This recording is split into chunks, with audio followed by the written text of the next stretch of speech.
গরমকাল আসলে যে ফলটা আমাদের সবার পছন্দের একটা ফল হয়ে ওঠে সেটা হলো লিচু। তখন আমরা সব ফল বাদ দিয়ে লিচুর দিকে চলে যাই, আর আমাদের সবারই কিন্তু বেশ পছন্দ লিচু। হ্যালো এভরিওয়ান, আমি রিয়া। আজকে আমি তোমাদের কাছে লিচু দিয়ে এমন একটা রেসিপি বানাবো যেটা তোমরা গরমকালে খেতে বেশ সবাই পছন্দ করবে। এর জন্য প্রথমেই আমি কয়েকটা লিচু নিয়ে নিয়েছিলাম, আর সেই লিচুগুলোকে ছাড়িয়ে নিয়ে তার ভিতর থেকে বীজটাকে বের করে নিলাম। তারপর আমি একটা মিক্সার গ্রাইন্ডার নিয়েছিলাম, আর ওই মিক্সার গ্রাইন্ডারের মধ্যে এক বাটির মতন দিয়েছিলাম মাখানা, 100 গ্রাম দিয়েছিলাম পনির, আর 100 গ্রাম দিয়েছিলাম টক দই। তারপরে যে লিচুগুলোকে ছাড়িয়ে রেখে দিয়েছিলাম সেই লিচুগুলোকে ছোট ছোট পিস করে কেটে নিয়েছিলাম, তার মধ্যে ওই লিচুটাকে অ্যাড করে দিলাম।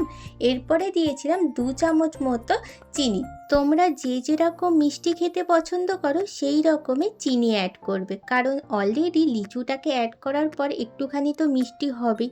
তারপর অনেকের মিষ্টি নাও পছন্দ হতে পারে, বা এই রকমভাবেই খেতে পারো চিনি না অ্যাড করেই।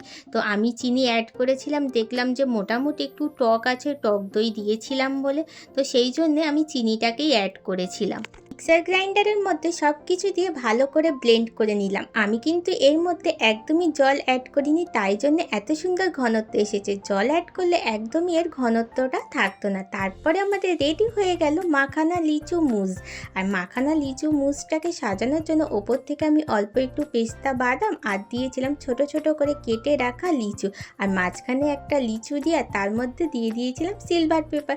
গরমকালে এই ধরনের হেলদি খাবার স্বাস্থ্যের জন্য খুবই ভালো। তাহলে আর দেরি কেন, ঝটপট বাড়িতে বানিয়ে ফেলো। টাটা।